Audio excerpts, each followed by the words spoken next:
but also like some of those low-hanging fruit, like plastic emission to the ocean. That WTO can do something. I remember I went to the WTO Public Reform in 2019. I gave a talk there on this initiative. I think both EU and Chinese WTO ambassador were there, very supportive, and many other countries too. So maybe, but also, digital economy, other, labor, trade, investment, facilitation, liberalization of the investment.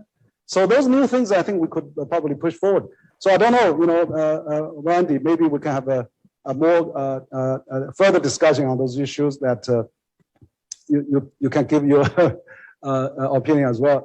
Randy, please. Well, thank you. Maybe before I get your question, just a couple of comments. I mean, I couldn't agree more with Pascal and me that we really need to look at the WTO machinery and these institutional issues, because they're so interrelated with the inability of the WTO to produce successful negotiating outcomes.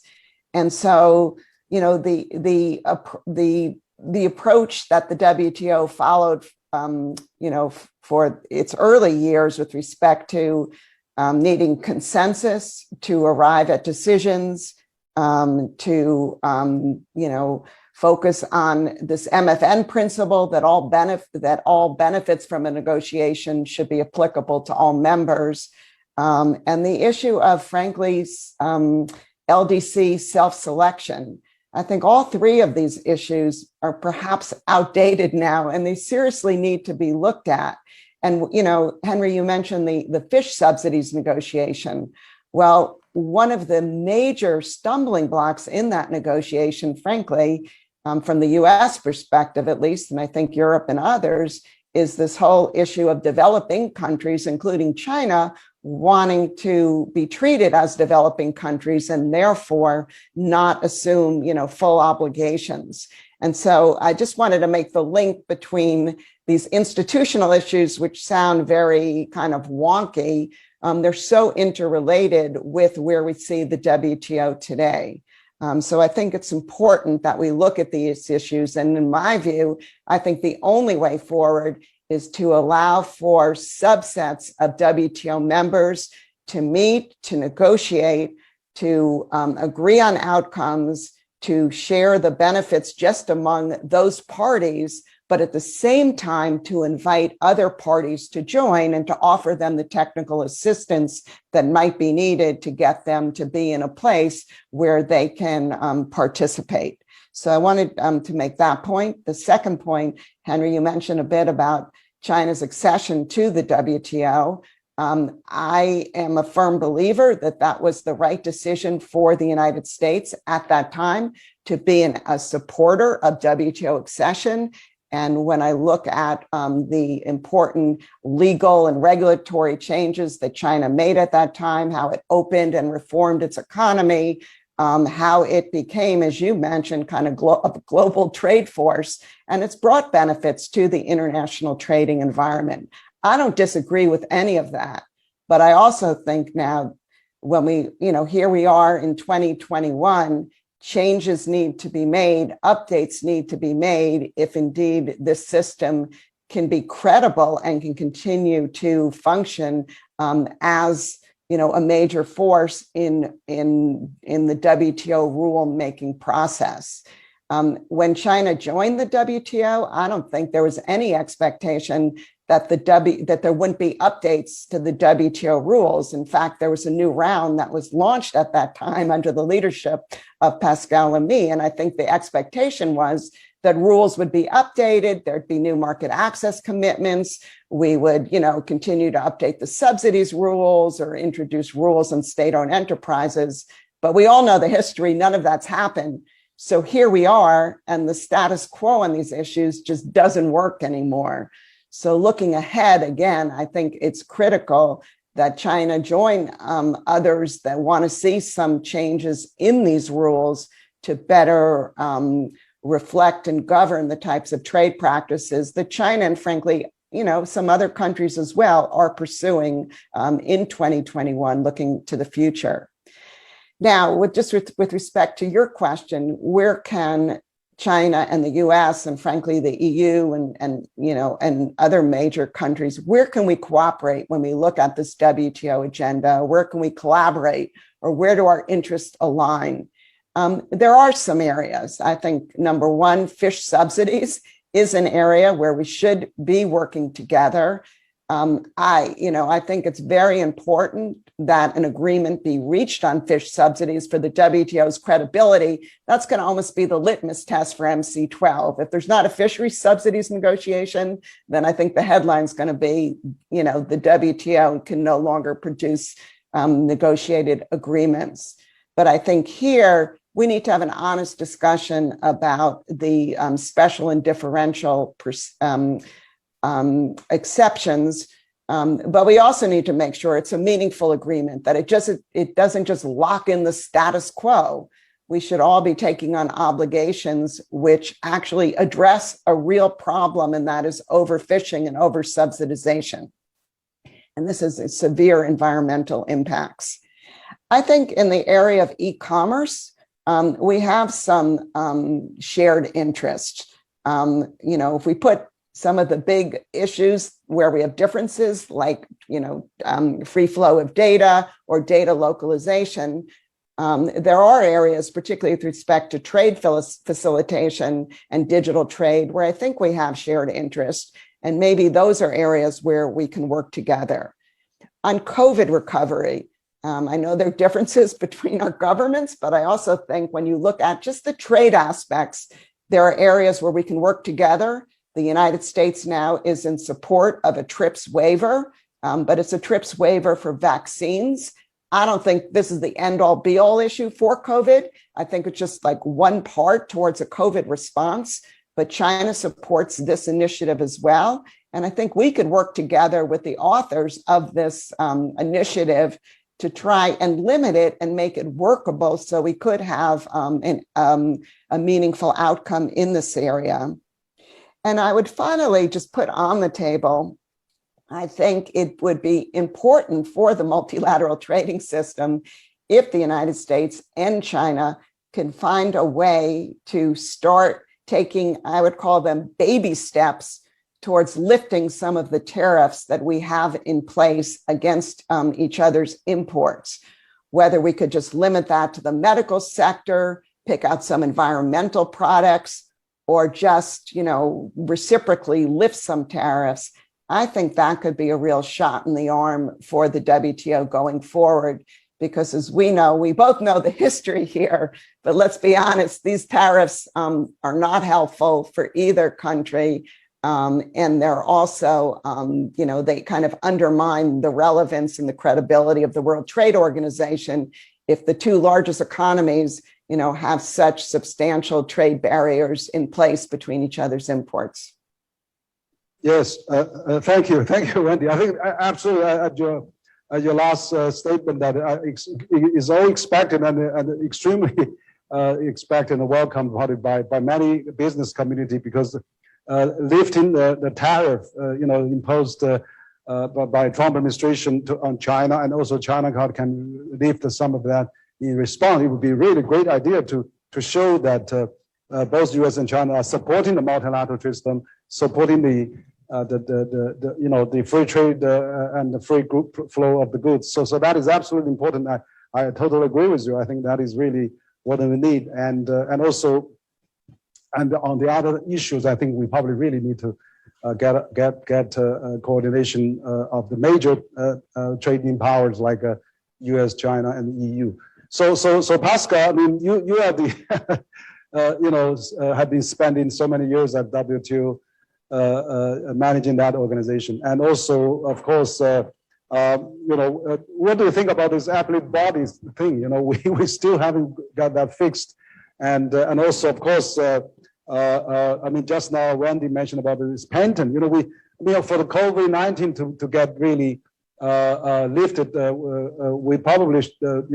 China and the U.S. agreed that maybe patent can be the intellectual property. Probably we won't protect that too much. Could be one of the efforts to solve the issue. And of course, also I know that EU has proposed the carbon bordering issues on those areas.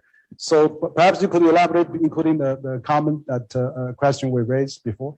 Pascal, please. Yeah, thanks. Let me touch on a few of these points, while generally very much agreeing with the points which Wendy has made. First, on this issue of China joining WTO, and this will come back when the 20th anniversary will appear on the horizon. As you know, there's now a narrative in the West that accepting China in the WTO was a mistake, and that those who did that, and I rank among them, were stupid enough to be cheated by China. This is absolutely wrong. You've yourself, Henry, said, and I totally agree with that, that you just have to look at the numbers. When China joined WTO, its external trade surplus was around 10% of GNP. It's now around 0, maybe 1%. Now, how do you move from 10% of your GNP external surplus to 0 or 1%? There's only one way to do that, which is to import more than you export. And this is what has happened. And this is the answer. China's joining WTO was a big contribution to the world economy. So number-wise, it has worked. That's not the problem. That's not the point.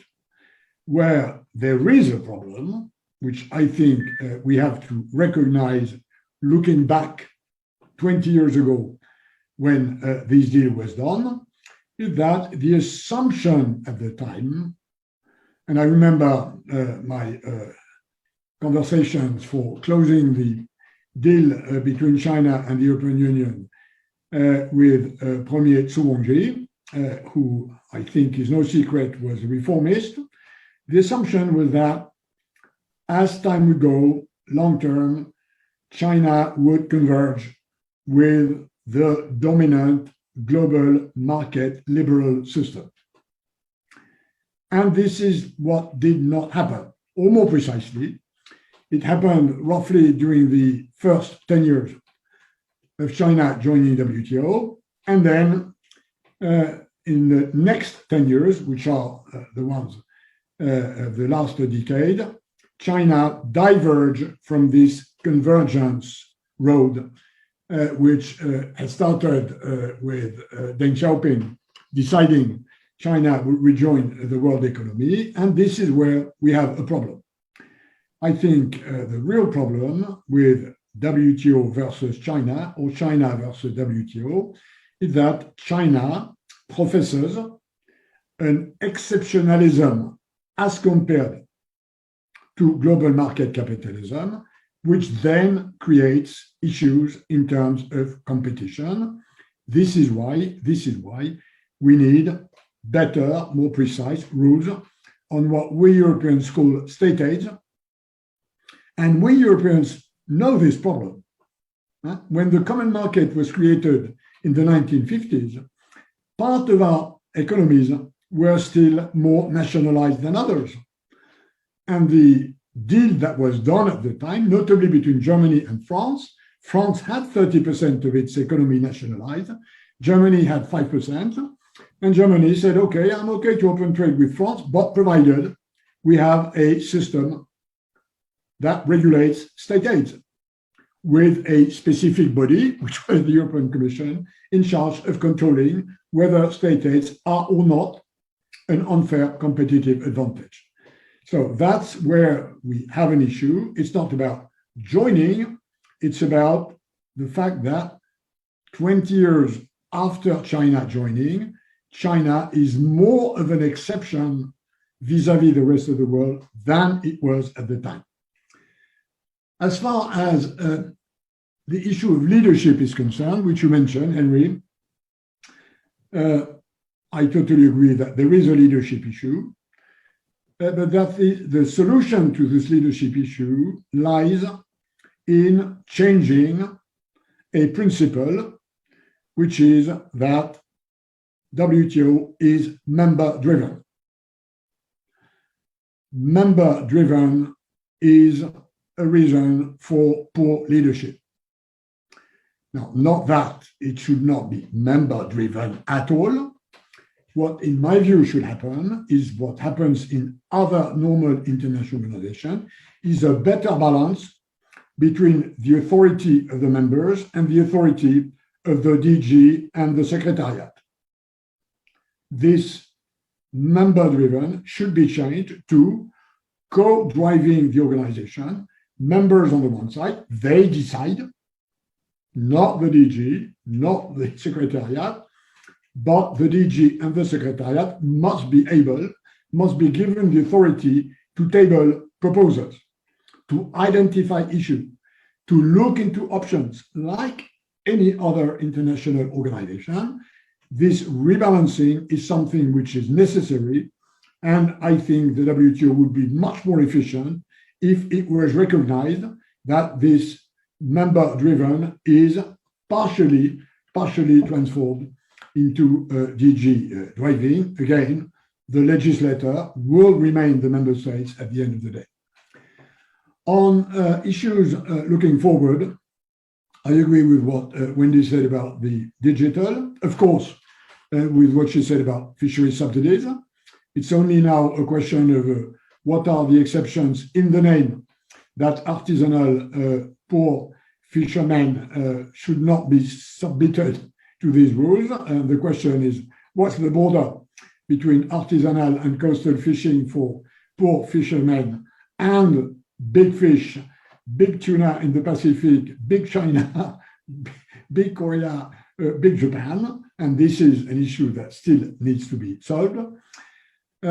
I see environment as a major issue coming, insofar as climate change is now the number one issue of the international agenda globally. This necessitates urgent, bold action that has to translate into implicit or explicit carbon price rise.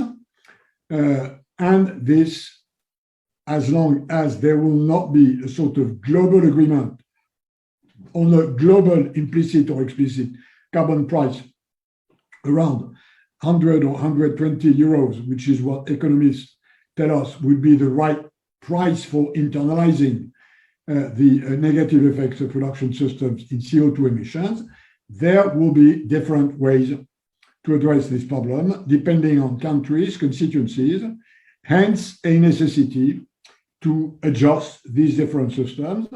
This is what you mentioned, Henry, why the European Union has now embarked on the CBAM, which is not a new orchestra instrument, contrary to what it sounds, but the carbon border adjustment mechanism, in order to avoid that a very high price of carbon in the European Union. I think yesterday the price was 52 euros a ton, which is from far the highest price as compared to US, China, or elsewhere, that this very high price does not lead to carbon leakage, i.e. EU producers moving their production out of the European Union in order to benefit from a lower carbon price. So this is a major issue, and I have proposed in a series of briefs, which I have co-authored with the boss of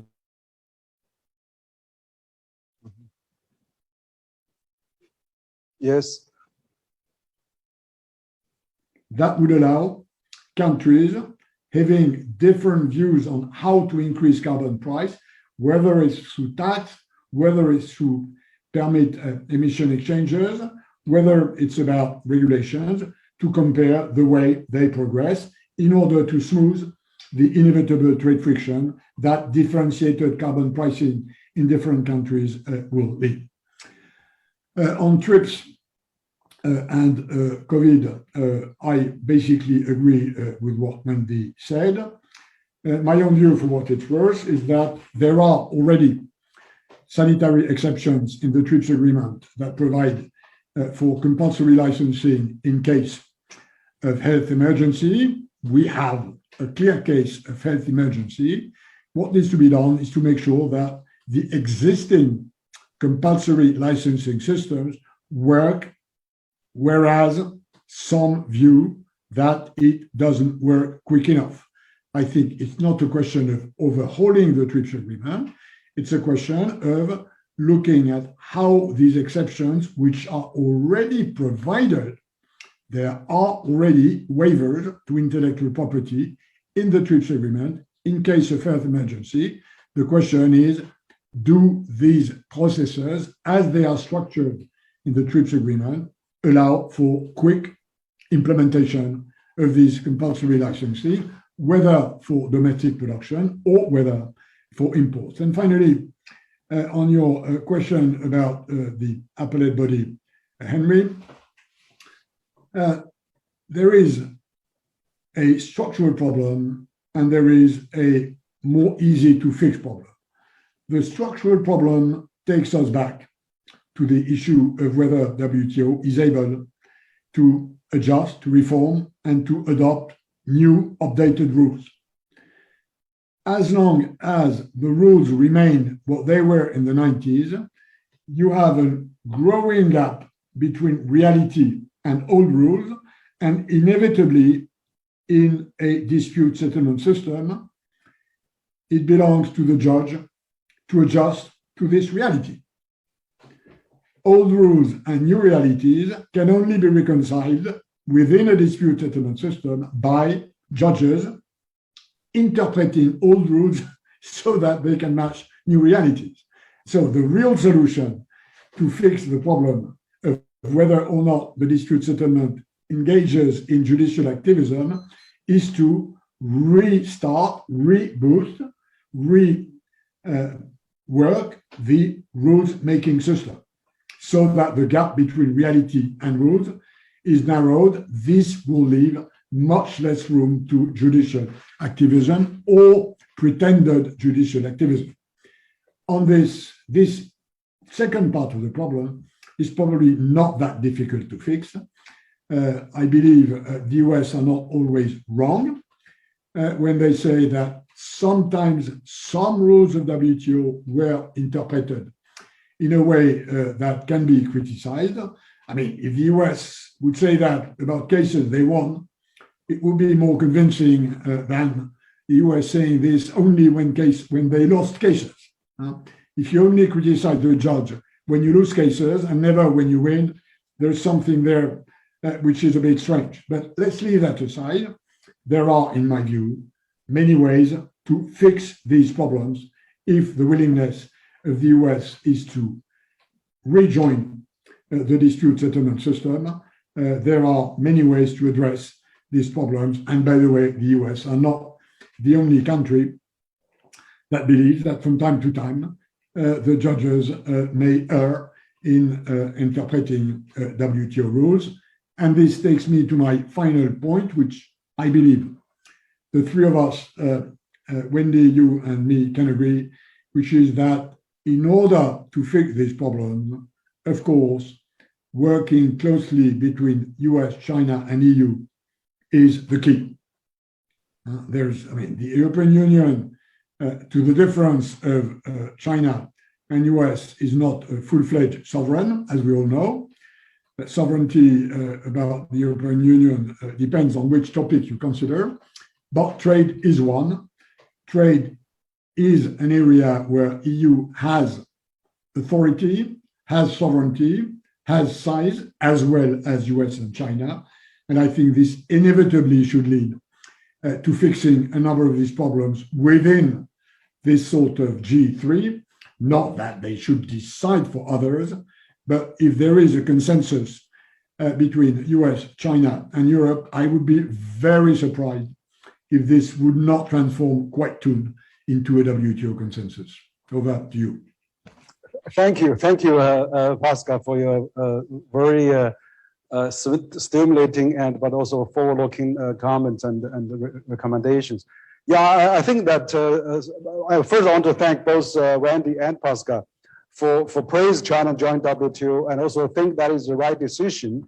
It's not only for China but also for the world. I think we have a consensus for that. I mean, that is really great. And but also I think that Wendy has mentioned that the China, U.S. China, EU China trade forum, which I think Pascal even took that further. Let's have a China EU U.S. summit on trade. Would be really great. I think that is really the most strong three strongest trading blocs that really can talk to each other. And if they agree among themselves, I'm sure we'll have an enormous impact on WTO, and that is really very, very good. I just want to maybe clarify one thing. I think, Pascal, you mentioned about that, 20 years ago when China joined WTO, a lot of people think, oh, China, someday going to become one of us, you're going to converge, you're going to be a Western democracy and things like that. But you see, China has a 5,000 years history, and it has its own logic, has its own development, rhythm, and DNI, and but just like Deng Xiaoping said, it doesn't matter as a white cat, black cat, and as long as catches mice. And so, if China has now really get 1.4 billion people, really in kind of improve the livelihood, as you said, at that time the per capita was 1,000, now it's 10,000. That's enormous lifting to the world. So I think maybe we'll have to look at this coexistence. Maybe find a way to work with each other. I really highly agree with both of you that maybe EU, US, and China should have trilateral talks on the trade, and including for the WTO, and then that will make things much easier. And that is something we need.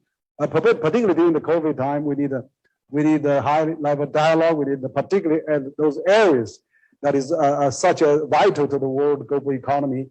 I think both EU, US, and China can contribute significantly to the stability and prosperity of the world. So I think that is really a great idea out of our discussion tonight. Let's have a G3 summit. I mean, that's really great. Now, I'd like to continue with Wendy, if I may. I know that you are the chief negotiator of TPP for many years. You have really put the TPP into concluded the TPP 12 a number of years back before Trump pulling out of that. But there's a theory that somewhere prevailing before then. So the TPP was designed by the U.S. To contain China and or maybe pivotal to Asia and things like that. But you are the person that you negotiated the TPP, and now China is interested to join the TPP, and now it's called the CPTPP. And not only China, but the UK and Korea and many other more countries are wanting to join now. So what's your think about the TPP, and also largely those regionalization? We have RCEP, we have a TPP, we have other FTA among the regions. What that going to impact WTO, for example? So maybe you could talk about share your view on that as well, Wendy, please. Well, sure. And I would just say, in terms of all of these regional trade agreements or bilateral trade agreements, if the WTO was really actively engaged in rulemaking and delivering successful outcomes on important negotiating topics, I think the appetite for regional and bilateral trade agreements wouldn't be as high as it is now. And so the two are interrelated. I mean, the theory is that if you do bilateral free trade agreements and regional free trade agreements, that those should provide momentum and kind of push the WTO in the direction to do more. And that should contribute to liberalization. I think maybe it's not playing out that way, but in my mind, if within the next year at this ministerial, if the WTO isn't successful in delivering some meaningful outcomes and getting itself back on the map, that you're going to see more and more of trade move toward, to regional and bilateral trade agreements. Now, with respect to TPP, all I can say is that when I worked on it, I would have never predicted we would be in the situation where we are now, where the US is out of TPP. Japan led the other countries to conclude TPP. And now China seems to be more interested in joining CPTPP than the United States. So sometimes my head spins when I think about all of this, but I also think that the story is not over either. Now, it's interesting with respect to TPP in the United States, the debate has not gone away, okay? In fact, some prominent senators and other congressmen, some noted foreign policy types in the administration and others, they've been pretty vocal about seeing the merits of a TPP-like approach and kind of questioning the Trump decisions, the Trump decision for the US to exit the TPP.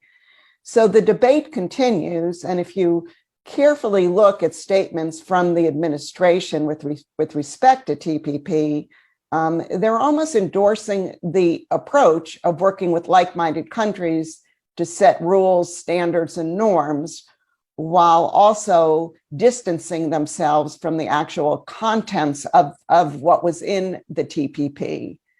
So I don't think the debate's over in the United States, but I'm also pragmatic and I'm a realist. And I just don't see a scenario in the near term where the Biden administration, given all that's on its plate and given the domestic toxic nature of TPP, that it announces one day we're going to rejoin. I kind of don't see that happening in the near term. I think what's more likely is that the United States works with other like-minded countries in the region to conclude a narrower sectoral type of deal, perhaps in the digital trade area, and perhaps that could build momentum for the United States to to participate in other negotiations in the region.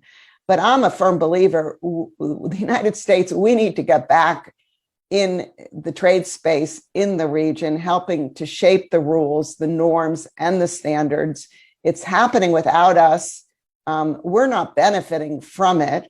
I think in the United States, when Trump left TPP, I think the feeling was that TPP then, would die a quiet death, and also that RCEP would not proceed.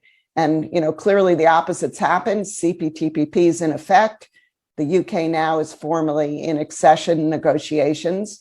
And RCEP, I think, will come into effect early 2022. And I think that's going to have a real impact on trade and supply chain and economic integration in the region. So it's time for the United States to get back into the trade game in the Asia-Pacific region. But this doesn't preclude our ability also to engage and lead in the WTO. Again, the Biden administration has a lot on its plate, particularly with respect to COVID, economic recovery, infrastructure, competitiveness. But if we lose the opportunity to engage on trade in the region, it's something I think we might look back on as being a major mistake, and something that when we're ready to come back, it will be such a different Asia, and our ability to be a real player and to influence the rules, norms, and standards will be minimized. Okay, thank you, Wendy, for your comment on that. And I agree that U.S. needs to be back on more on those regional trade, even digital. It's better than not coming back.